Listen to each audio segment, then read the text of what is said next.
السلام عليكم ورحمة الله وبركاته. جايب لكم النهاردة شاليه ممتاز جدا، تشطيب قدام حضراتكم، حاجة نظيفة، حاجة راقية. الشاليه ده داخل كومباوند سياحي فندقي، والكومباوند شغال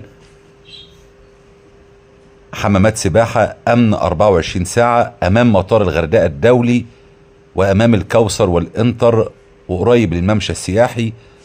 موقع ممتاز جدا للسكن والاستثمار لو انت بتدور على مكان تمليك في الغردقة. المساحة 60 متر، غرفة وصالة وحمام ومطبخ مفروش بالكامل بالأجهزة كاملة، يطل على حمام السباحة. موقع ممتاز جدا، أسانسيرات شغالة. الشاليه جاهز للسكن والاستثمار. اسكن واستثمر في الغردقة. السعر هسيبه على الشاشة زي ما حضراتكم متعودين من مكتبنا، بالجنيه المصري وباليورو. والسلام عليكم ورحمة الله وبركاته.